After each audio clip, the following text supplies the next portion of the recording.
Museu do Imagem e do Som, Departamento do Conselho Regional do Estado da Paraíba, tem a grata satisfação de entrevistar, no dia 29 de janeiro de 2011, a figura ilustre do Dr. José Juraci Gouveia. Nós estamos nesse recinto confortável do consultório do Dr. Evaldo Nóbrega, situado na rua Siqueira Campos, 655, em Campina Grande. Eu convidaria o colega Evaldo Nóbrega para fazer a entrevista do Dr. Gouveia. Dr. Gouveia, por favor, nós gostaríamos de saber onde o senhor nasceu, quando o senhor nasceu, o senhor falasse alguma coisa também sobre a sua própria família e também, para complementar, o senhor falaria também sobre a sua formação pré-universitária e o enfoque de algumas datas, alguma coisa importante da época. Antes de tudo, eu queria parabenizar a direção do Museu da Imagem e do Som do Conselho Regional de Medicina por esta iniciativa de estar entrevistando alguns colegas médicos na cidade de Campina Grande. Quanto às minhas origens, eu nasci na zona rural do município de Itambé, Pernambuco, no dia 8 de agosto de 1934. Filho de pais agricultores, tive a infância morando na zona rural e estudei já com certa dificuldade, fiz o meu primário na cidade de Timbaúba, Pernambuco. Posteriormente, fiz o ginásio no Colégio São José, na cidade de Nazaré da Mata, e posteriormente fui para Recife fazer o meu científico. Após terminar o curso científico, naquela época, resolvi fazer o vestibular de medicina na cidade de João Pessoa. Quanto a essa iniciativa de escolher medicina, tudo indica que isso é uma vocação nata, porque mesmo quando criança, nas minhas férias, lá onde eu residia, meus pais residiam, eu costumava aplicar injeção de suco de laranja, caldo de laranja, nas lagartixas. E isso era uma coisa que acontecia, meus pais reclamavam, principalmente minha mãe, brigava muito comigo, porque todas elas morriam depois das aplicações de injeção. Então parece que foi uma coisa nata, que estava dentro de mim escolher a profissão médica. Me considero muito realizado na minha profissão, e é o motivo também que eu queria deixar bem claro de escolher João Pessoa para fazer o curso médico, porque eu tinha um parente lá que era diretor de um hospital, o Lorivaldo Gouveia Moura, do Hospital Clementino Fraga, e entendia que podia haver certas facilidades para fazer o curso médico. O curso médico sempre foi um curso muito assim admirado pelos meus familiares e isso me incentivou também. Me lembro de saudosa memória do início do curso médico, do professor Asdruba, que era o terror naquela época para os acadêmicos, e do professor Vitorino, professor de histologia. Então, o ciclo profissional, naquela oportunidade, era feito no Hospital Santa Isabel, e a gente sempre procurava escolher aquelas especialidades onde havia um maior afluxo de pacientes, com o objetivo de aprender mais no ciclo profissional. E por esse motivo, a pediatria tinha um afluxo muito grande de pacientes e eu escolhi, talvez, a minha escolha inicial por pediatria foi pelo fato de ter sempre pacientes para a gente examinar. Nós que conhecemos bastante o senhor com uma certa profundidade, por amizade e profissionalismo, sabemos que o senhor, além de médico, o senhor teve uma atuação muito importante, tanto na formação da constituição da Faculdade de Medicina, como na criação da Unimed Campina Grande. Outra coisa importante que o senhor podia complementar nesse mesmo tópico seria o senhor falar suas atividades extraprofissional, né? Sua produção literária, lazer, alguma coisa assim que fale sobre a sua vida como cidadão, como pai de família, como ser humano.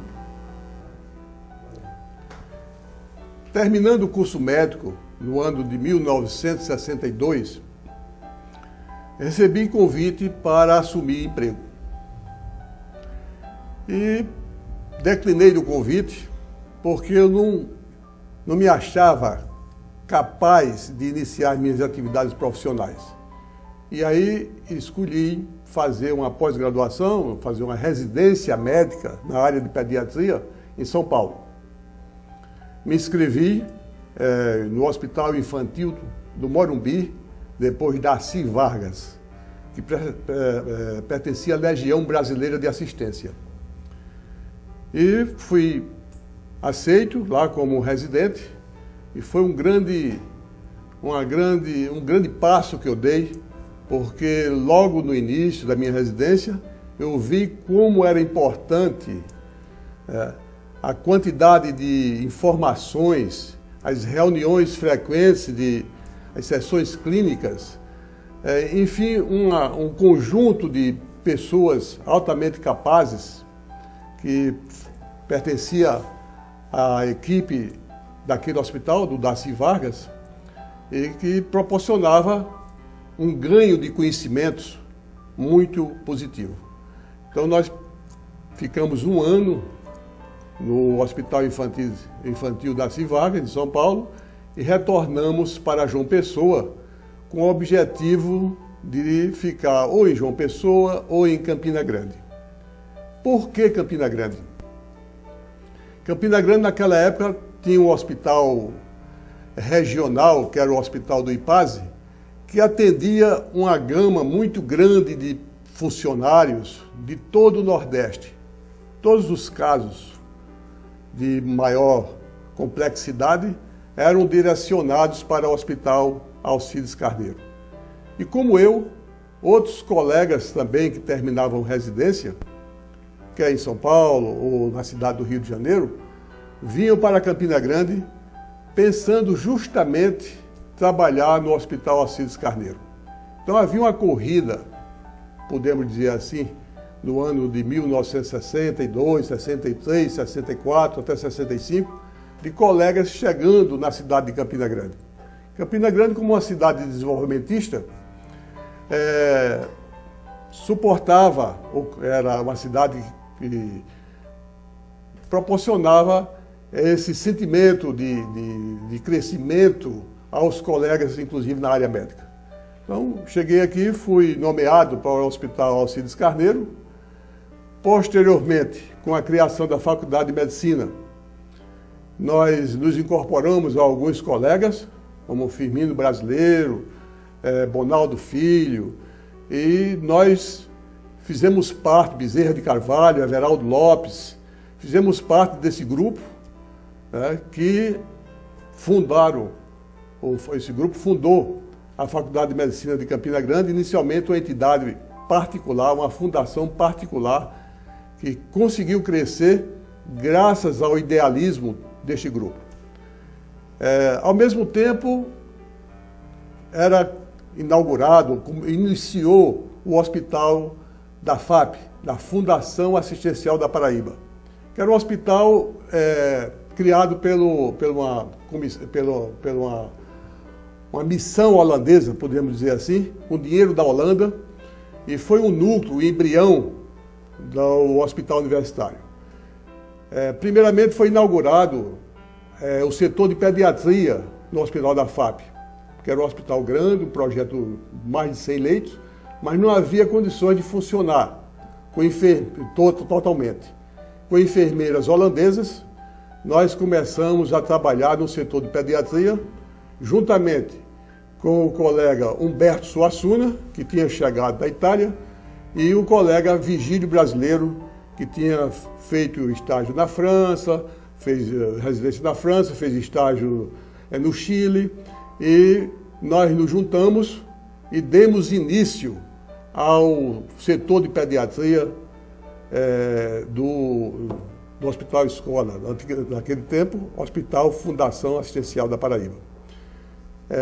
Depois, com o início do ciclo profissional da Faculdade de Medicina, nós começamos a atuar como professor da Faculdade de Medicina e, sobretudo, para dar assistência a essa parte da atividade do ciclo profissional do curso médico de Campina Grande. Então, nós entendemos que foi uma época muito boa, porque, além de participar da Fundação Assistencial da Paraíba, do hospital, como médico assistencial, participávamos também da Faculdade de Medicina e participávamos do Hospital Regional, onde naquela oportunidade havia sempre sessões clínicas quinzenais para discussão de caso. Os casos mais interessantes eram apresentados em sessão, e isso dava assim um rendimento muito interessante para a época, que naquela oportunidade era, até então não acontecia com certa frequência. Ainda sobre a nossa atividade profissional, lógico que chegando a Campina Grande, como sangue novo, podemos dizer assim, na área médica, todos os colegas recém-chegados procuravam participar da vida da Sociedade Médica de Campina Grande.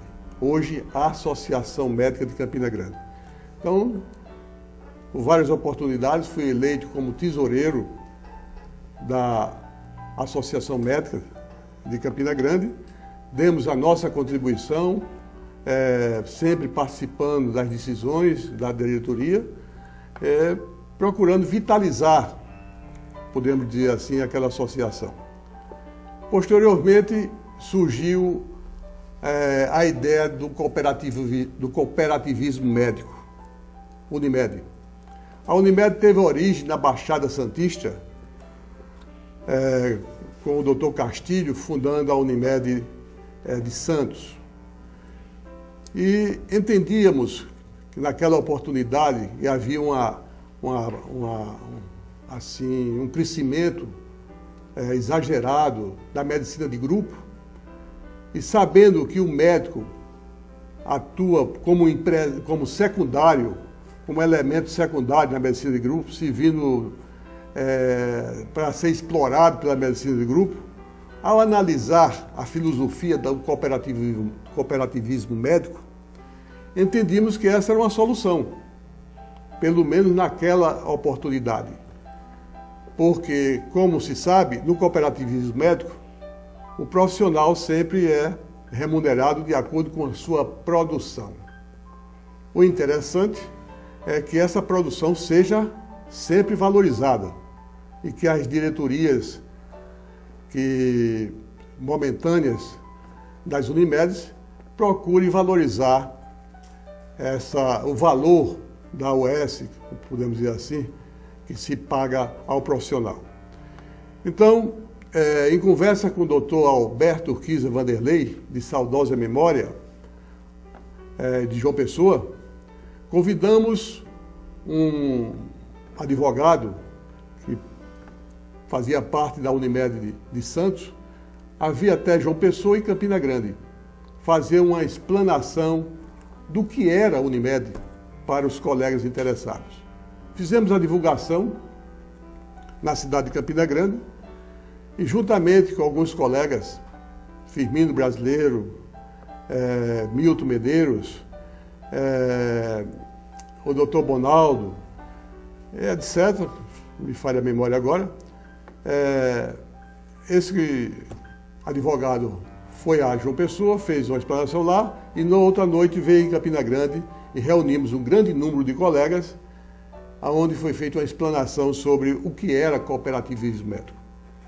E daí fundamos a nossa cooperativa, na qual, no primeiro mandato, participei como primeiro tesoureiro e o doutor Firmino Brasileiro era o presidente. Devido às atribuições de Firmino, que era um colega muito ocupado, tinha outras tarefas, inclusive com a Faculdade de Medicina, a ação executiva da Unimed praticamente ficou sob minha responsabilidade. E como era uma iniciativa nova, muitos colegas não acreditavam que a Unimed fosse em frente, ia dar certo. Todo mundo estava esperando um fracasso.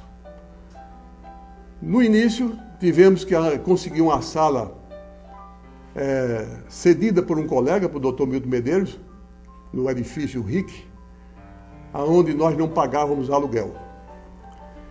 E contratei um gerente só por meio expediente, um colega advogado de nível universitário, porque não podia pagar o expediente todo, e começamos a trabalhar, divulgando, fazendo reuniões, fazendo admissões de colegas na cooperativa, e nós próprios, procurando as indústrias, procurando os bancos, pessoalmente visitando os empresários, porque não podíamos pagar funcionário para vender os planos de saúde. Então, nós participávamos o dia todo e às vezes parte da noite da administração da Unimed de Campina Grande.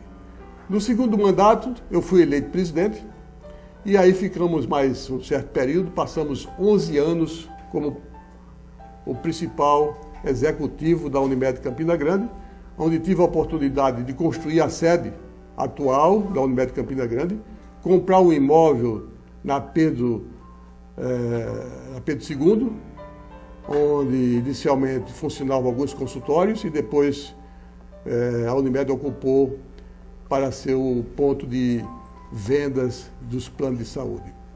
Então, quando deixamos a Unimed, deixamos com os pagamentos em dia dos colegas, deixamos dinheiro já com a sede construída, a atual sede, sem dever nada a ninguém, e deixamos R$800 mil em caixa para aquela oportunidade, para a implantação do sistema de informática, que até então era feito manualmente. Então, a Unimed Campina Grande foi um grande marco na nossa vida, porque entendíamos que era assim uma oportunidade que a gente estava oferecendo aos colegas, principalmente os recém-chegados em Campina Grande, que tinha assim um ponto de apoio, sabendo que poderia botar o consultório e ter já um mercado de trabalho em potencial, onde podia ser escolhido pelos usuários da Unimed Campina Grande. Também criamos um sistema de empréstimos de dinheiro aos colegas que iam a congresso, através da Unimed, que era descontado em 6 parcelas sem pagar juros. Foi o embrião, podemos dizer assim, da Unicred Campina Grande. Então, outra atividade nossa na cidade de Campina Grande é que somos o pioneiro da introdução da medicina antroposófica no estado da Paraíba. A medicina antroposófica é reconhecida como uma prática médica pelo Conselho Federal de Medicina, segundo o processo 21/93. Então, é um sistema de atendimento onde há um enfoque, além de interpretação da doença, além da parte física, podemos dizer assim, a parte ânica e espiritual do indivíduo. Então, é a valorização do ser humano como um todo, procurando dar uma melhor interpretação ao caso que o paciente apresenta. Então, segundo a medicina antroposófica, não existe doenças, mas existe doente. Cada pessoa pode apresentar uma sintomatologia, uma resposta ao tratamento, de acordo com a sua personalidade, de acordo com aquilo que ele está vivenciando. Então, a medicina antroposófica utiliza mais, como todos sabem, medicamentos naturais, sempre procurando priorizar esses medicamentos. Lógico que nós utilizamos também medicamentos alopáticos. Mas, na medida do possível, o medicamento natural deve ser priorizado e utilizamos medicamentos dinamizados na decimal. Ao contrário da medicina homeopática, que utiliza a diluição centesimal, nós utilizamos a medicação na decimal. E difere da medicina homeopática a maneira de interpretar a doença do paciente. Então, essa foi uma grande contribuição que, no futuro, nós temos certeza que vai alertar alguns colegas para estudar ou praticar um pouco a medicina antroposófica. No sul do país, na Europa, é um tipo de tratamento que é muito divulgado e com o uso muito menor de antibióticos, de quimioterapia, de medicação analgésica, sintética, etc. Então, eu acho que o paciente que recebe um medicamento natural, antroposófico, ele tem um padrão de saúde muito mais interessante, adoece muito menos. Inclusive, já existe em alguns estados, como o estado de Minas Gerais, médicos antroposóficos contratados pelo sistema de saúde do governo. Então, é uma questão de futuro que alguns colegas comecem a despertar para esse tipo de assistência médica.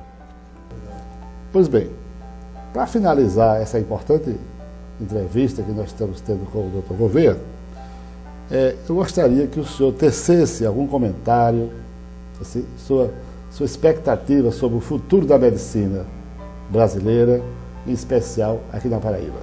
Que conselho o senhor daria, portanto, para os jovens médicos universitários da área de medicina, os formandos, os residentes? E o que é que o senhor acha, se pudesse comparar a medicina de hoje para a do seu tempo, doutor Gouveia? Bem, quanto à escolha de uma profissão para os jovens que estão se iniciando, eu entendo que o principal é vocação. É gostar daquilo que faz. Quando nós fazemos o que gostamos, nós nos sentimos bem, nós não temos cansaço. Então, antes de tudo, deve ser uma escolha vocacional. É gostar de ser médico. E ao escolher a profissão, procurar ser responsável, né, com aquilo que escolheu. Então, eu acho que o paciente deve estar em primeiro plano. A questão do humanismo, né, sempre ver no paciente o seu semelhante, procurar fazer o melhor. Quando eu ensinava na faculdade, eu sempre falava para o estudante que se aprende todo dia. Nós nunca deixamos de aprender. Na área médica, nós aprendemos todos os dias da vida. E se preocupar em atender bem, fazer o melhor, porque o resultado disso vem depois. Porque às vezes o futuro colega fica preocupado em ter um emprego bom, em ganhar dinheiro, em fazer isso, fazer aquilo. Eu acho que o dinheiro vem em consequência de um bom atendimento, de ser um bom profissional. Então, cedo ou mais tarde, vai haver a recompensa. Dando prioridade ao paciente, procurando fazer o melhor. E eu fazia uma imagem muito comparativa, muito peculiar. Dizia sempre para o estudante que atenda o seu paciente como atendia a sua mãe, o seu pai, o seu irmão, a sua esposa. Eu acho que no momento que for feito dessa maneira, nós erraremos muito menos. Quanto ao meu hobby, eu gosto sempre de propriedade, meus pais eram de propriedade, o meu hobby principal era fazenda, ver boi, criar, e hoje não faço mais isso devido à idade, mas além da fazenda, frequentava muito praia nas minhas férias e gosto de ler alguma coisa relacionada assim, com crônicas, gosto de música clássica, minha esposa é professora de música, de piano, então por isso mesmo eu sou assim, muito inclinado a ver músicas clássicas eu gosto muito desse setor de música clássica. Então, finalmente eu quero agradecer ao pessoal do Conselho Regional de Medicina por ter me dado essa oportunidade para ter registrado para a posteridade um colega que entendo que dei a minha contribuição como médico, como professor na faculdade, e procurando pensar numa coletividade. Eu acho que a gente deve sempre pensar no todo e nunca pensar só olhar para os nossos pés. Olhar para o futuro, olhar para uma vida melhor, olhar para o progresso, que é muito importante, e confiar que quem faz as coisas direito um dia vai vencer. Muito obrigado.